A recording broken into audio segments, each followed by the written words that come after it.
This is Dark Ryan Honey Cake. This is by Regula Ysewijn, and I think I pronounced her name correctly.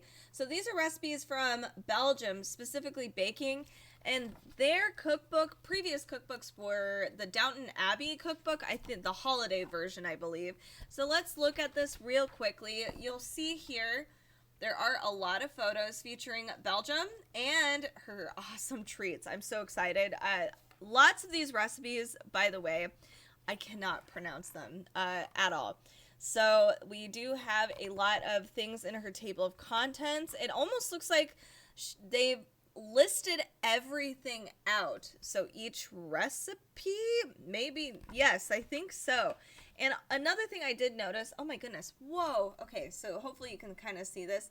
They've organized it where it's like 12 days of Christmas, fairs, St. Martin and St. Nicholas. So there's a lot to learn in this book that I was not anticipating. Really, this is a very, very popular cookbook right now, and a lot of people have been trying to get their hands on it. So I got my hands on it, and immediately I'm recording. So I hope I'll do it justice. So let's look at the book a little further. Here's some photos featuring Regula.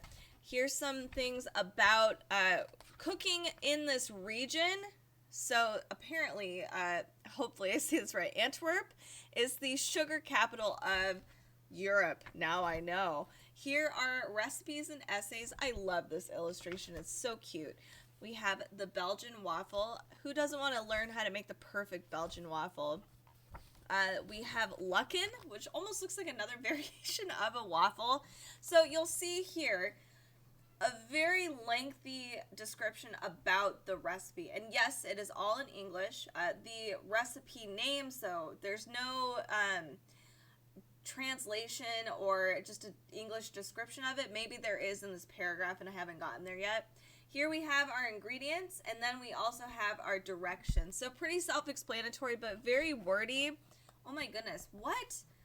How are these all different? A Gaffrey de Tournai. See, it's going to be bad. My pronunciations. I am so sorry. I wish. We have a savory sweet potato waffle, which sounds awesome. I have so many sweet potatoes in my house. I need to find different ways of using them. Lots of waffles. This is a Vollard recipe. Apparently, it is a festive loaf of southern Netherlands. I had to cancel my German. We were going to go to Germany this year to visit like my brother from another mother, and we've had a lot of family emergencies. So these are the foods I would have been able to experience, but no, not this year, maybe next year. So this one looks interesting. There's an actual iron that's like pushing down on it. This is called a Genst Mestel, and it says it's a round, dimpled, or crossed cinnamon bun. So different variations of it. That's cool. I had no idea. And you can kind of see here, there's a spread, and it's like almost like a bagel, and then they press it down. That's really interesting.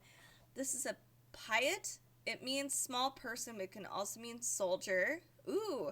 It is also a small, long bun packed with raisins sold in the market in Antwerp. Very cool. I'm actually going to have to read through some of these so that we get a gist, at least I need a gist, of what each flavor profile looks like and what's in there. This is like almost a corn dog. It looks like it's called a Wurstenbrood. It's a sausage bread. Okay, kind of close. It's not cornmeal, but getting there. Ooh, holy moly. So I'm sorry my camera's washing this out a little bit, but these little pieces are a bluish, and there's white pieces. It almost looks, it's like a fantasy, actually. I'm not sure what that is. That says it's a beschuit, often called a tweeback, meaning twice baked. They are not to be confused with spongy cake in French, but the Dutch people call them a biscuit. Interesting. Okay, so we're learning, definitely learning. Beautiful photos of Belgium. Here we have a Candlemas and pancakes. I want a whole stack of those. That looks glorious. Mardi Gras. Oh my goodness. Devil's Day Binch. This looks really good. It's like a half wheat, half all-purpose flour pancake. Okay. moving on.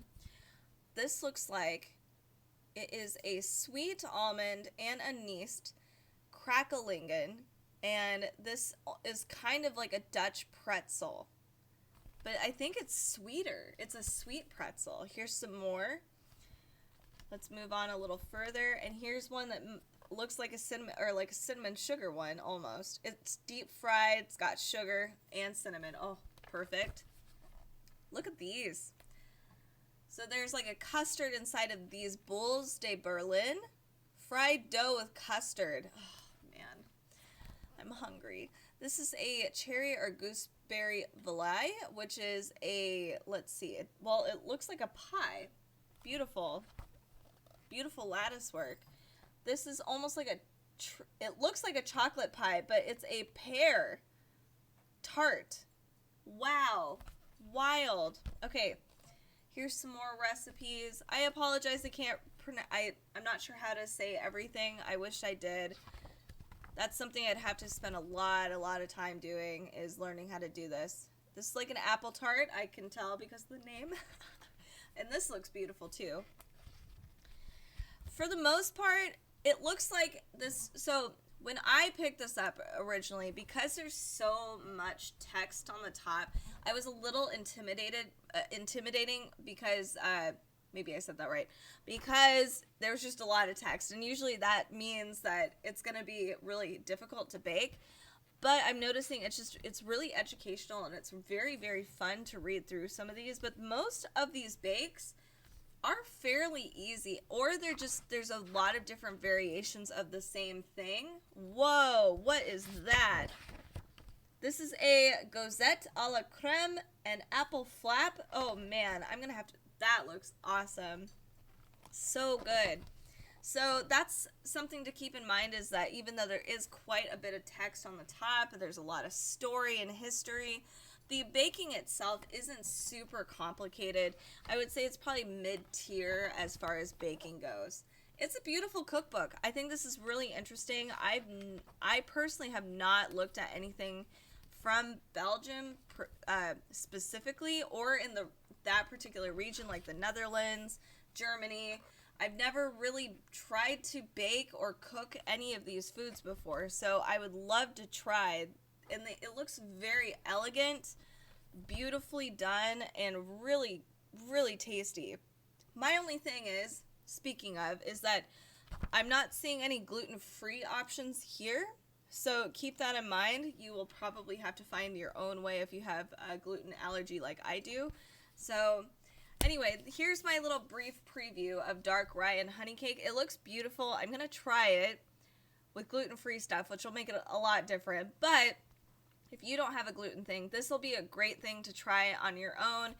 Beautiful photos, really fun, a lot of variations, and I would say it's definitely mid-tier, not beginner baking, but definitely not super complicated.